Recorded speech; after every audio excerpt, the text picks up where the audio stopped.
All right, as you can see, today is the 4th of May. I do have a folder out there that's got some stuff in it if you're interested, including an example of the PHP program that's in chapter 1 of the book. What I want to do is literally, and I would like to keep it down to about 10 minutes or so, go over chapter 1 as far as I've got the PDF out there too, and go over that, and then actually look at some PHP. All right. I have no problem with you keying this in, but I got a feeling that once we look at the program, you can key it in, and it's here. But I want to show you how to use it, because I think if we start keying it in, everybody's going to have errors. All right, including me. Well, everybody but Corey. But I will. So, all right. So again, there is a folder out there. If you go to the folder, this is what's in there. The chapter 1 of the actual book we're going to be using, the table of contents of the book we're going to be using, and the future value, which is the program that's there for chapter 1. But before we even go through that program, I wanted to show you a couple of other things.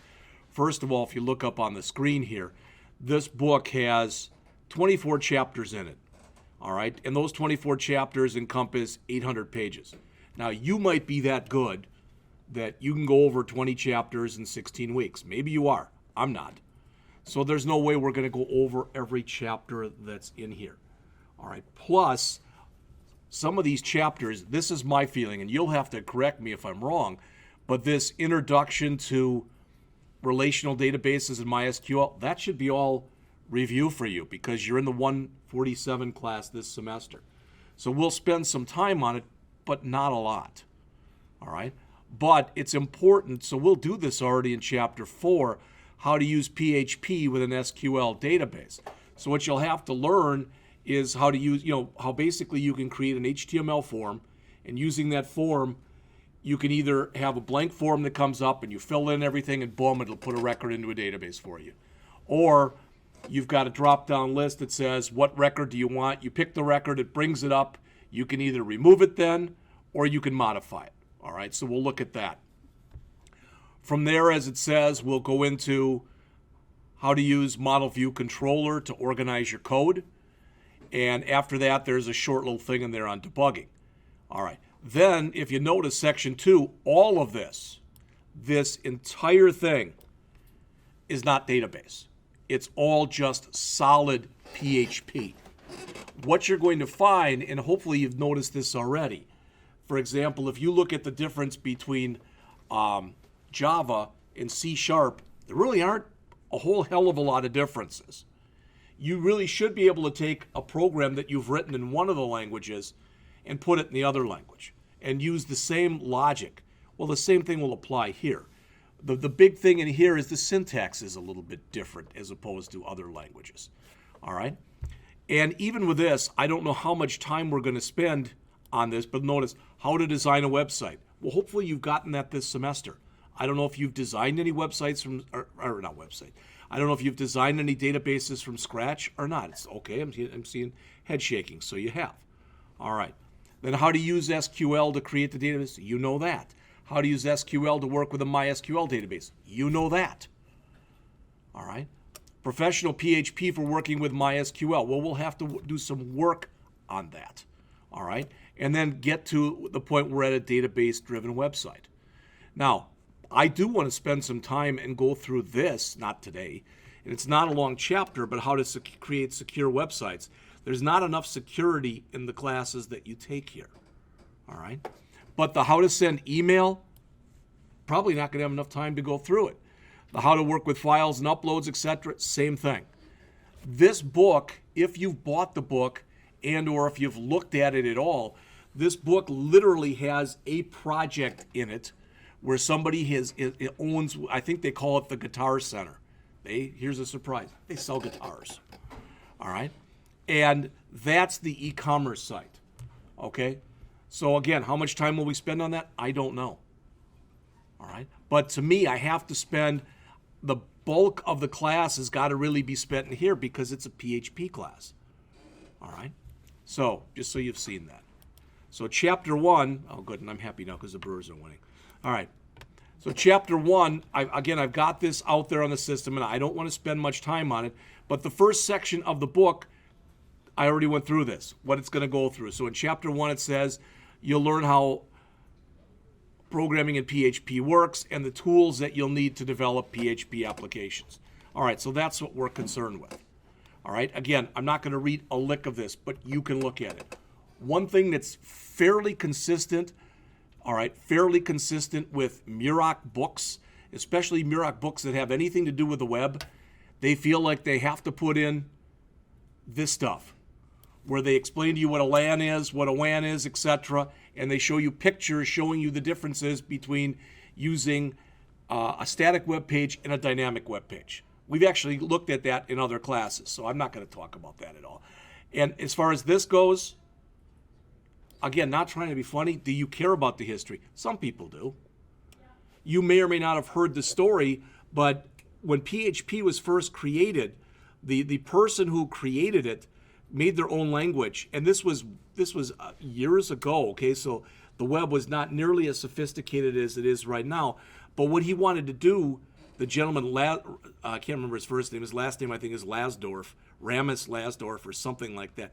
But what he wanted to do was he wanted to be able to continuously update his resume online. So he actually wrote his own language to do it. All right, and then it was modified, and it was bought by Zend Technology. All right, and I don't know how many zeros this person was paid, but it was quite a few.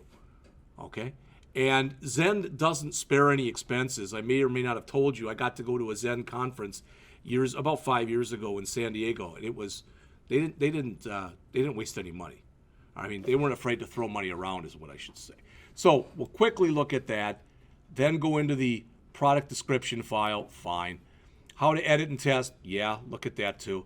And then how to use NetBeans. Well, we're not using NetBeans. You can use that if you want to. You actually can download a plugin, and I'm sure Mr. Wanda could help you with that Eclipse has a PHP plugin. All right, if you wanted to add that. The stuff that I do, I'm just going to do it right in Notepad++. All right. So, how client-server works, how a static web page is processed, how a dynamic web page is processed, that's all good, fine and dandy. All right. Survey of web application software. All right. Notice PHP, typically used with the Apache web server, but also available for IIS. All right. Again, here it is, and I guess I could have looked on here. I don't have his name in here. All right. And they give you a little background on MySQL also. And they've got this product discount calculator in here. This isn't even the one that we're going to look at. Okay? But what I want you to understand here, you may or may not have noticed it, but if you look at what I just put up here that's in blue, it says localhost book apps CH01 product discount. All right? And you may or may not have noticed, but on the end of it, after the slash, there's nothing. So this file that you see right here is either named index.html or it's named index.php. And that's the file that's coming up by default. All right? So once you fill in the information, I want a guitar, it's $1,250, I get a 12.5% discount, I press this. Then we go from that page to this page right here that says display discount.php. Now, I'm saying this isn't meant to be funny, and you can give me a duh, but PHP files end with .php. PHP files, you literally could take every single file that you've ever created since you've been here, 157 and the 167 class, any of those files that you created with a .html, and you could resave them as a .php, and they would work just fine. There would be absolutely no difference. But that isn't why you write PHP files. You write PHP files because inside, first of all, you can put HTML right inside of your PHP files. So you can write HTML with your PHP files. You can get out of PHP and put in HTML. You can write JavaScript. You can write jQuery inside of your files. We'll look at some of that stuff as we go on. All right? So they show you the HTML file. There shouldn't be anything here that people don't understand. I guess they did call it index.html.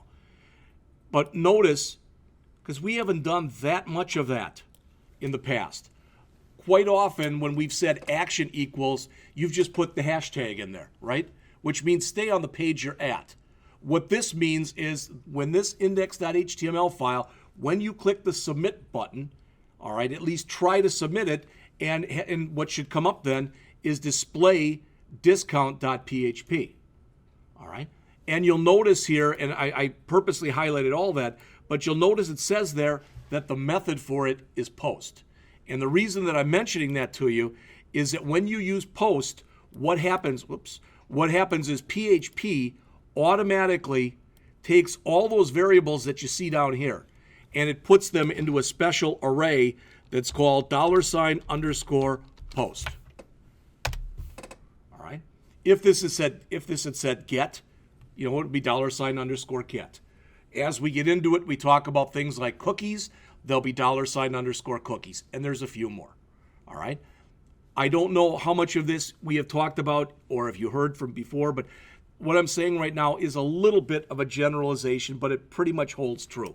If you're going to post something as opposed to get it, typically when you're posting something, all right, it's because sooner or later you want to be able to do a create, an update, or a delete on it.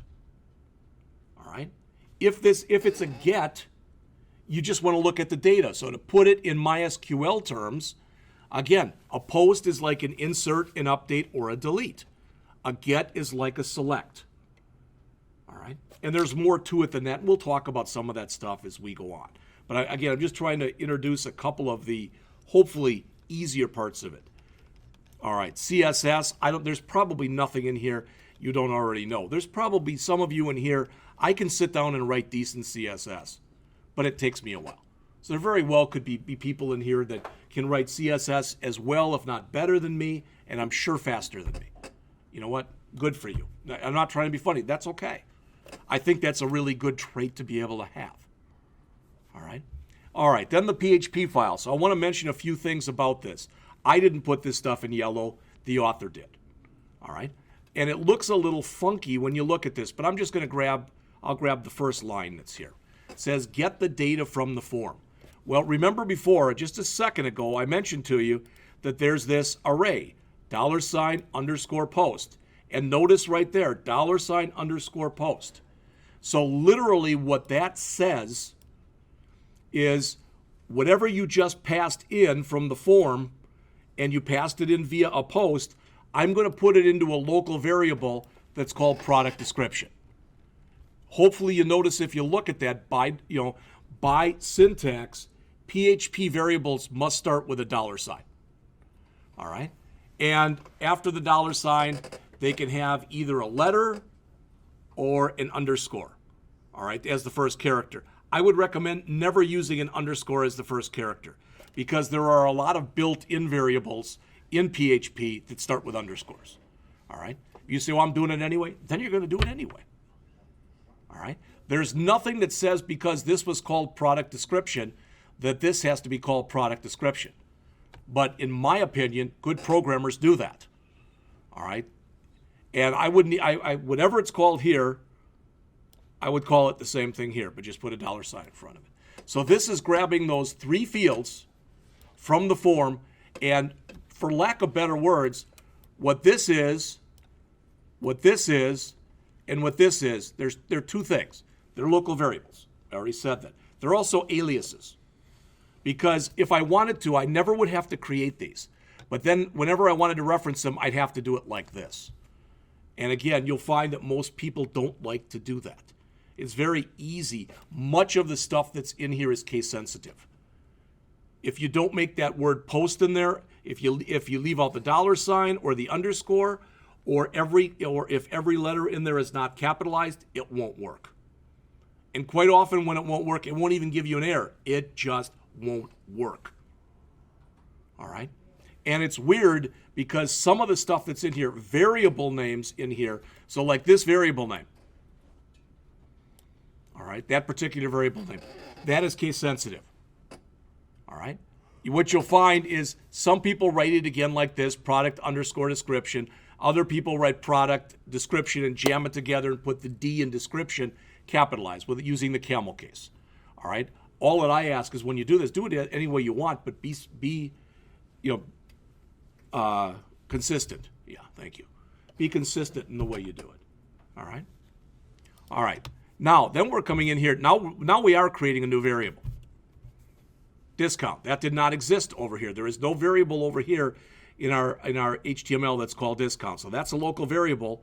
So again, we're taking that list price that was here, multiplying it by our percent, which is here, and multiplying that by 0.1. Because remember, if you say that the discount percent is 3, it's really 3/100ths. And that's what this is doing right there. Okay? All right. Then the price is the price minus the discount. I think you all can get that. I don't think there's anything tough about what's in there. All right? Now what the author is doing too is notice that in several places there, they're calling number format, which is a way with this one here, and with this one here, and with this one here, you can probably tell looking at that every single time there's a 2 on the end, which means that you're working with dollars and cents. So you want to format it to 2 decimal places. All right? This one, notice it says percent, and it's got 1, and it's followed by a percent sign. All right? So you're going to format that for percentage. You may or may not have noticed this, and it looks a little funky. Here's a question for you. In Java, in Java, or I think it's in C# also, if I want to sit there and say, let's say I created a name, or a string rather, that's called name, and it says, string name equals double quote Jeff Scott double quote semicolon. Okay. Now I want to go and put into another string my name is, and I want to concatenate onto that variable. What do I use for concatenation? What's the character I use for concatenation? It's not a trick question. What? Yes, it's the plus sign. Here, it's the period. That's what they use for concatenation. All right, and if you said, well, why did they do that? I don't know. Somebody decided to do that. All right? And there's going to be times in here where I'm going to sit there and say, I don't know why the author did this the way the author did this. Okay? All right. Here's one of those cases. If we look right here, and again, I just want to bring this up again, I would have my choice when I did this, where I could come in here and say either single quote, dollar sign, single quote, or I could say double quote, dollar sign, double quote. And it may not look like it, but there's a big difference between those. Anytime you put something in double quotes, you may or may not have heard of this word, but what happens is PHP interpolates. So in other words, if I go through here, and let's say that I created this. I said $age equal 21. Okay, then on the next line, I want to write down print his age is $age. That literally will print. Because it's in double quotes, it'll grab that variable and it'll interpolate it. It'll put in there his name is, or his age rather, is 21. Does that make sense? All right. But on the other hand, if I do this,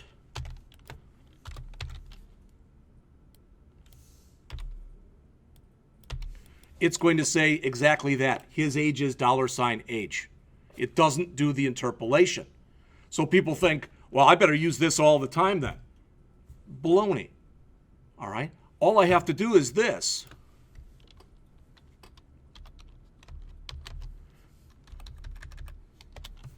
All right? And that does the same thing. And it doesn't go through and do any interpolation. And you might say, is that a real big deal? If you're writing an application that's constantly using dollar signs, it's kind of like at the end of the month. Maybe it's not done as much today with people, but I know the first time I ever got a checking account at the end of the month, I was always sitting there and reconciling my checkbook. All right? Well, what happens is when you use double quotes like this, reconciliation has to take place. The system has to go in and it has to look and say, is there a variable called $age?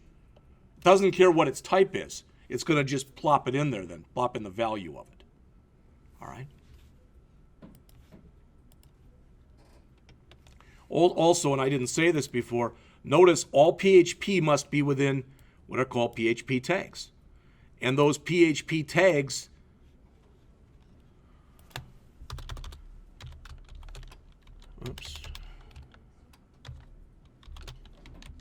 That's a start tag, and that's an end tag. All right? And there are a couple of shortcuts that you can use. We'll get into that eventually, but I'd recommend almost never using them. All right? All right. Now, this is what we're doing in here. And I want, if you get nothing else out of this lecture, I'd like this right there to make sense to you. Okay? For the product description, for the list price, for the standard discount, for the discount amount, notice what we've done here. We are not inside of PHP. We're back in HTML land. But what we're doing is when we want to print out the description or the list price or whatever, we go back into PHP. All right? And then we tell it to echo out. We could have used print there too, but we tell it to echo out that particular variable. All right? And like I said, it may not sound like a big thing. There's a lot of things in here that are a little bit different. How to edit, again, with a text editor. Again, you can use Notepad++. That's what I'm going to show you in a minute. I don't have to show you how to use Notepad++. We are going to look at how we can bring up the server. When Denny has you do the stuff in the 142 class or the 147 class, you go into the virtual desktop, correct? Do you go into XAMPP? This semester, you go into XAMPP. So you're used to going into XAMPP. When you go into XAMPP, do you start up both the Apache server? Just MySQL. All right, just MySQL. Well, now it's more for, you have to start up the Apache server. All right, so we're going to have to do that. So again, when you get into here, I just would start them both. And the easiest way, again, is to just click on that and then click on that. All right? They go through it in a lot of detail. One thing that I will tell you is, with some of you, you may have a situation, I don't know, where at your home, maybe you've got a real slow, maybe you're still using dial-up or whatever. So occasionally what happens is people want to go and download XAMPP themselves. You can do that. All right, you go out to apachefriends.org. That's the website. And you just choose it. Now, it's possible that the one that you choose might be newer than the one we have. So there might be some compatibility problems. Typically, there's not. All right? All right, we'll talk about deploying it in just a second. One thing, if you've never had to do this before, you're going to have a file structure set up for each one of the projects that you create in here. All right? We're going to go over running it in just a second. I think you all know what a URL is. We're going to test that in just a second. After a while, you start getting warnings that look like this. And then, because it's not real pretty, etc., and I just hate this friggin' language. All right? But, I don't know. Luke, out of all the languages you've learned, where would you put PHP? As far as power? No, as far as liking it or not liking it. Oh, I love it. Okay. It's a monster. There you go. And I didn't even pay him to say that. All right. And then they talk about using NetBeans. That's all fine and dandy. And I don't think there's anything else in here that I wanted to even mention. Okay, good. All right. So if everyone would please do this. Now they tied it. All right. If everyone would please do this, get into your virtual desktop right now.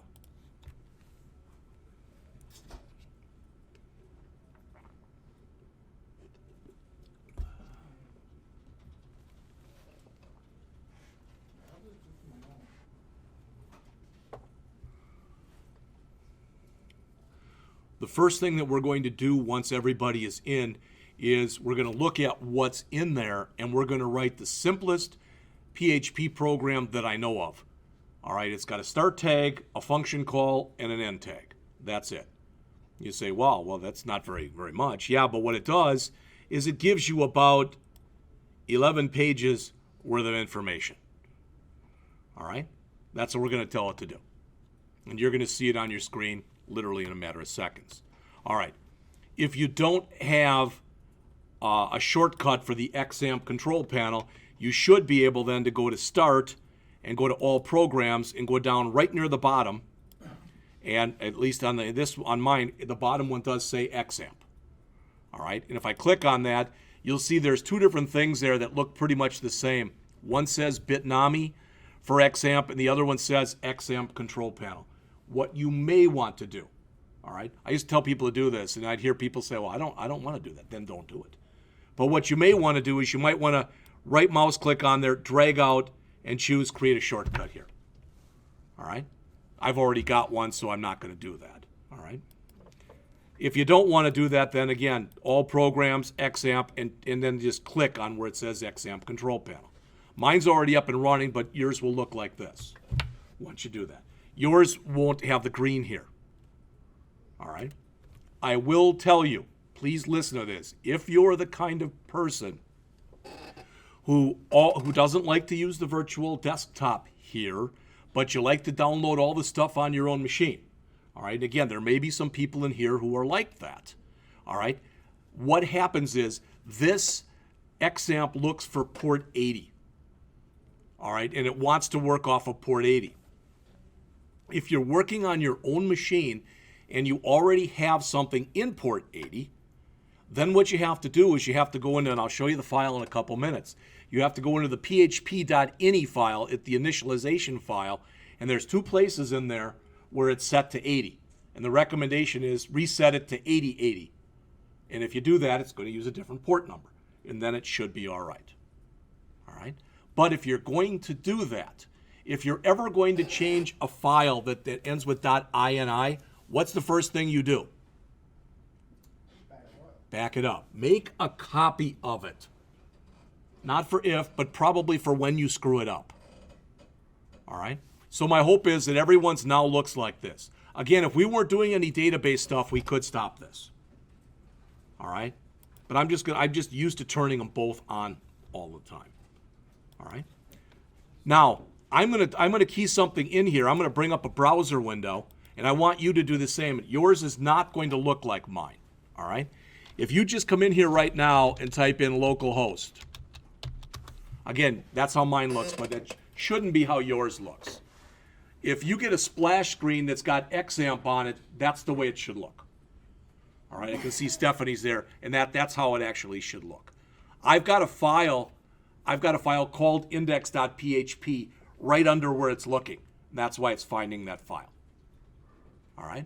So don't worry about that at all. But again, if you get the splash screen, you can see Lucas, I can see his is working too. All right? But just so you know, okay? Now, a couple things about this, and if you look up on the screen here, unless you know this stuff already, the stuff that you do here, okay, when you create it on the virtual desktop, this should not change for fall. This should be set up the exact same way. It's under the C drive. Under the C drive, there is an XAMPP folder. Under the XAMPP folder, there is a folder called htdocs. All right, so here's the path.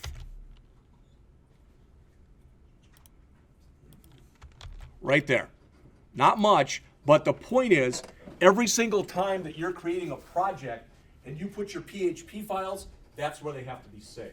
Now, you can put folders under there. That's just fine. So if you're working on homework 1 and you want to put a folder inside of htdocs called homework 1, that would be okay. All right. What I've given you today in that where I asked you to copy that folder, there is a folder in there called future value, which is the other program, and we're going to look at that in just a minute. All right, and I'll show you how to run that in just a second.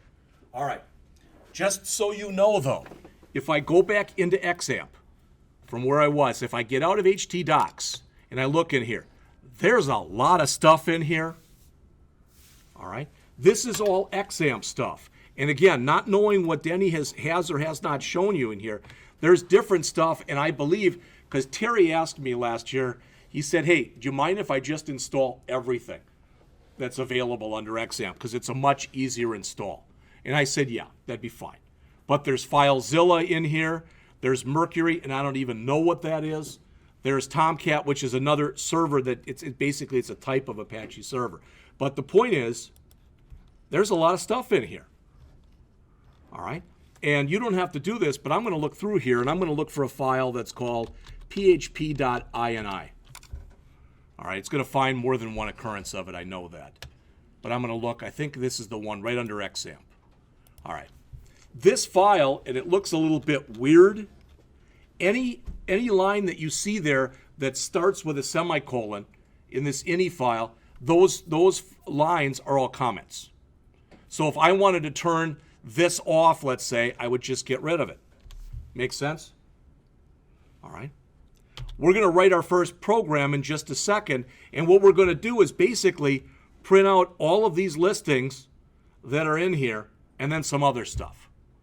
All right? So what I'd like everybody to do, just so we get some idea of how to do this and how to play with this, etc., is I'd like every one of you, I'm just going to use Notepad. If you want, you can use something else.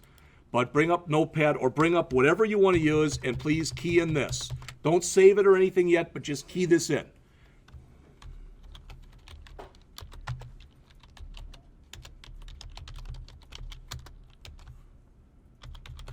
All right, that's the whole program. When we run this program in just a minute, when we run this program, you're going to see all that output that I showed you before that was right here. That's what you're going to see. All right? But just a couple things about it. Again, PHP files must start with a PHP tag. When I'm done with a PHP, I must put an end tag in. You'll notice that right now it's all in blackened because it hasn't been saved yet. As soon as I go in and save this as a .php file, and where am I going to save it? XAMPP htdocs. All right, so we'll do that right now. So I'm going to do a file, save as. I'm going to peruse my way over to the C drive and go under the XAMPP folder and go under the htdocs. And because this is, you can always get rid of this if you want to. I'm just going to call it test.php and hope I don't have anything already called test.php. So yours should be, again, under your C drive, XAMPP, htdocs. All right, and we're just saving it simply as test.php.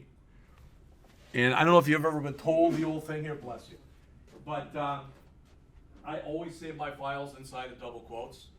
Then I never have to worry about the system accidentally putting that .txt on the end. All right, because if you put it in double quotes, it saves it verbatim for whatever you put in the double quotes. All right, that's because sometimes people ask, why'd you do it like that? Because otherwise, by default, I can click down here and choose. There's a lot of different ways that you can do that. All right, so my test.php. If you've all done that, click save. It says I already have it, so I'm just going to override it. See how the colors changed? Now, what's going to drive you nuts, I'm telling you this right now, it's going to drive you nuts. Watch what happens here. I don't want you to do this, but I'm going to put in a beginning PHP tag. All right? And for some reason, when I'm in a hurry and I'm typing, it always puts this one in. I don't even know what the hell that is, and I don't care, but it puts that in all the time. And then I got to go in and manually remove it. You say, do I have to? Well, if I want it to work, it's a pretty good idea to do that. So what I'm telling it to do right here, literally, start up PHP, run the function that's called PHP info. How do I know it's a function? It's got parens. This function holds no parameters. All PHP statements must end with a semicolon. You don't get it like you have in JavaScript, where if you forget one, you're usually all right. But it's more like Java and C#. You need to have them in there. So run that, and when you get done, you're done. Now, just so you know this, see how it says PHP info? Just watch this. I want you to see this. For some reason in this language, all right, variable names are case sensitive, function names are not case sensitive. You see that? You see how it still has it? It recognizes it? And if I mixed up the case,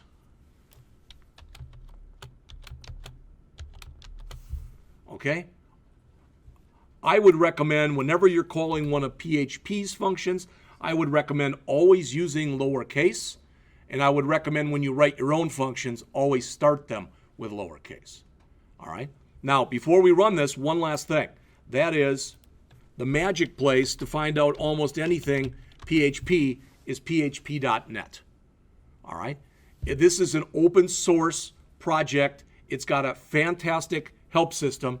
The only thing I don't like about it is about 2 years ago they decided to upgrade it, and they made it worse instead of better. All right, it actually has regressed somewhat. All right, but it's still as good. So I come in here, and let's say I can search the documentation. And I maybe even showed you this the other day, I don't remember. But I want to find out something about string functions. Boom, I click that, and then it's going to, well, okay, fine, make me a liar. But it'll show me, when I get in here, it'll show me a list of all the different functions.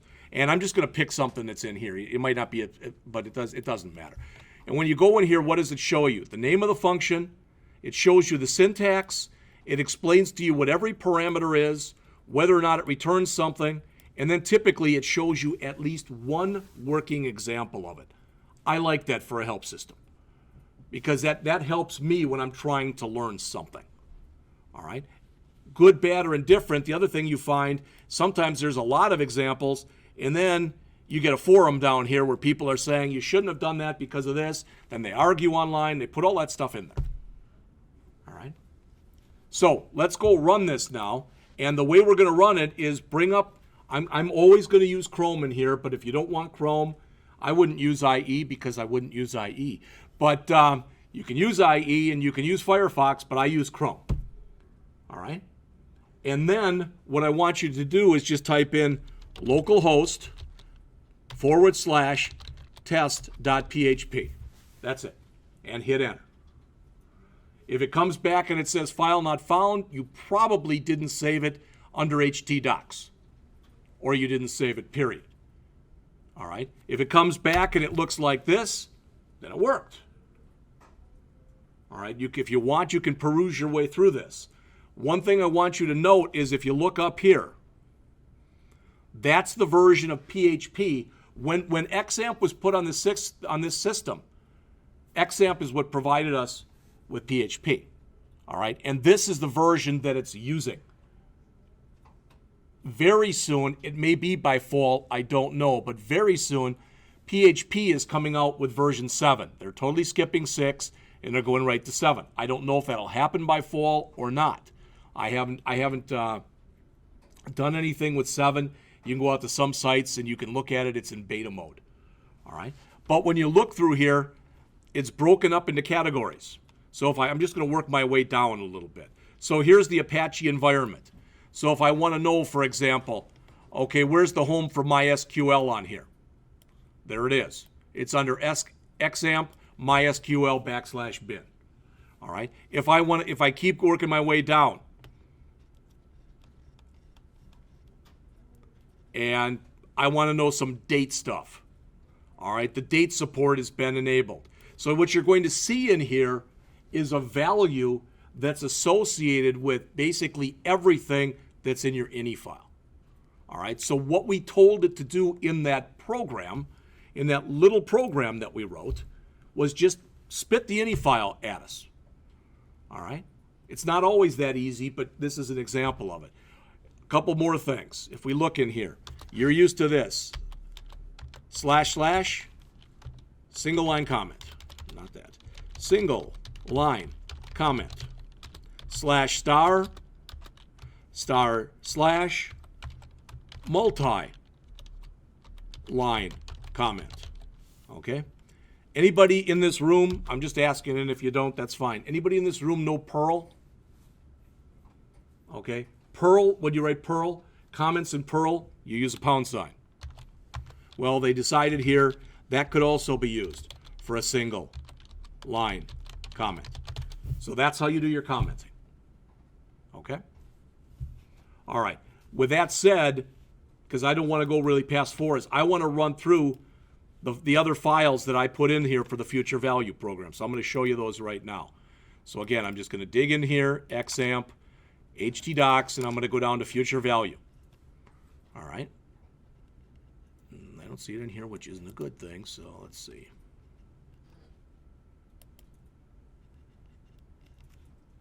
There it is. All right. And what you can see in here, I guess I put the test one in here, or I had a test one here. So I don't even need that. I've got the chapter 1 that we already went over. I don't need that. So I'm just going to open up these. All right. And I'm going to open them up with Notepad. says it doesn't exist, keep it in the edit. No. All right. Let me cut this down a bit so you can read it. All right. When I look at what's in here, I don't need this now. No, I don't need that. I don't want to save that either. All right. I'm not going to go over the CSS because my guess is right now, if I were to run this program, just so you see it, so I came in here and typed in localhost / future value. All right, that's what it does. Okay, but the point is for the CSS, that's what puts the blue border around it. That's what makes the H1 tag navy, etc. So I'm not going to go over that because my thought is that you all understand enough about CSS. You could look at that yourselves. All right. The file that's up here right now is actually a file that's called index.php. And notice if I type that in and hit enter, nothing changes, except it now shows it on here. But that's the file that it's bringing up by default. All right, so I want to go and look at that one first. So again, I don't care really about the main.css. I'm going to bring up the index.php. All right, let's not concentrate for now. Let's not concentrate on the PHP. Just for a second, let's not concentrate on that. Let's go and look at the HTML. All right, doc type, so it's HTML5 compliant. All right, there's a main, there's an H1. Okay, then notice how PHP is interspersed in here. So when you intersperse PHP in a file, that file can no longer be saved as a .html file. Did everyone hear that? All right. In fact, just so you know, if I go back and save this, I'm going to do a save as, and I'm going to save this as index.html. All right. Okay, then I'm going to come back in here, and I'm going to try to run it as index.html. All right, and it's giving me a bunch of junk in here. It doesn't understand what that stuff is. Because although I can embed HTML inside of a PHP file, I can't take a .html file. I can't put PHP in an HTML file, but I can put HTML in a PHP file. Does that make sense? All right. And I've got my choice, and you'll see this as we go on in here. You know, I can sit there. Let's say that all this stuff that's in here, this would have been a real pain in the butt, but if I wanted to, I literally could have taken all this HTML and I could have come in and done something like this. I could have said like print. All right, well, I'd have to put in my HTML tag, or my PHP tag, I'm sorry. So I could have come in here and said print and then put inside of here, and that would work. So I literally can print out actual lines of HTML with PHP. You don't typically do that, but the point is it can be done. All right, and that's what I'm trying to get across to you. So we look in here, and what are we saying? In English, what this says is if there are no error messages, all right, I'm sorry, if it's not empty, so if there are any error messages, I want you to show them to me. All right, but notice what it says, HTML special chars. What the heck is that? So again, if I wanted to know, I would go out, as I showed you before, to php.net, and then here, under the search, I would type in HTML special chars. And lo and behold, it shows it to me. It says convert special characters to HTML entities. All right. If you don't know what an HTML entity is, all right, what that's saying is take that and change it to that. Okay? And you're doing that to try to protect yourself security-wise. So again, you can look in here. You can find out everything there is about it, all the different parameters, and you can find out how it can be used in different ways, the character sets it's with. Sooner or later, there will be an example in here. All right? So again, as you look, what this says is, do I have any errors? If I don't have any errors, all right, I'm not going to do this. But if I have errors, meaning that's not empty, I want to show the errors. All right? Then, after that, this is just a regular form.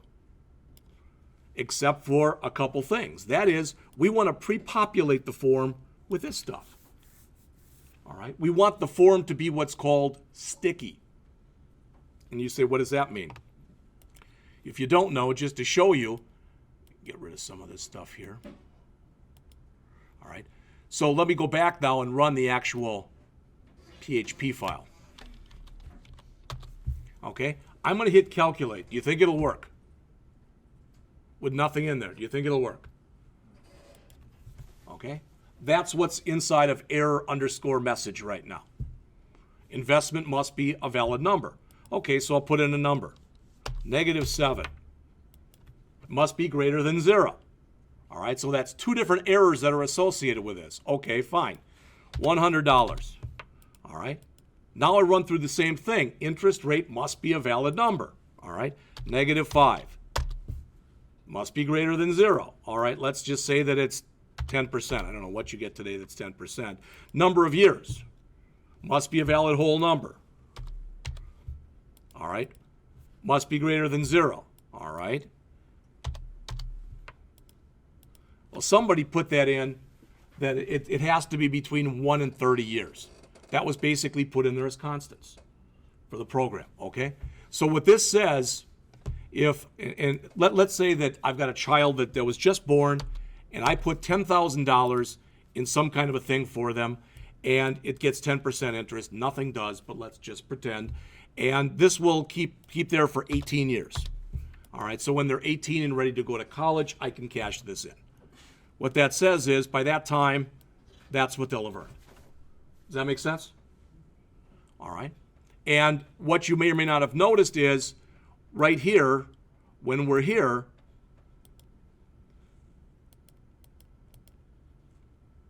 when we start and we go into index.php, we're there. Once we put in valid numbers, all right, watch how this changes right there. We're now in display results. So we had one PHP file call another one. And where's that display results? Well, if we look at our form, there's our action. And our method is post. So we now have available to us that the investment that's in here, the interest rate that's in here, the years that are in here. All right? And what the sticky is, if you didn't notice it, is when I come back in here, and I want to come back to where I was, so I want to come back to here. All right, let's do this. Okay, so if I put this in, and I put in $100, and I put in the interest rate is 10 years, but I put in there for a number of years if I leave it out. You see what happens. But what's still there? The numbers I originally put in. That's making something sticky. All right. So what we're telling it is in here is we're saying, hey, look in these fields. If there's already something that's in there, put it in. Show it to me. All right. All right. Then on top here, this is setting default values. So this is saying if I don't have anything set for investment, set it to the empty string. If I don't have anything set for interest rates, set it to the empty string. If I don't have anything set for years, set it to the empty string. You can say, well, why didn't they set them to 0? Could have done that too. All right. The other file that's in here, this is the one that gets called. All right. The author put a hell of a lot of stuff in here. This is not easy when the first time you've looked at this. This right here is a built-in, it is a built-in PHP function which says grab that input, validate it, run it through a filter, and make sure it's numeric and it can have a decimal place or decimal point in it. Does that make sense? There's a bunch of filter validates, and we'll look at those. Here's another one.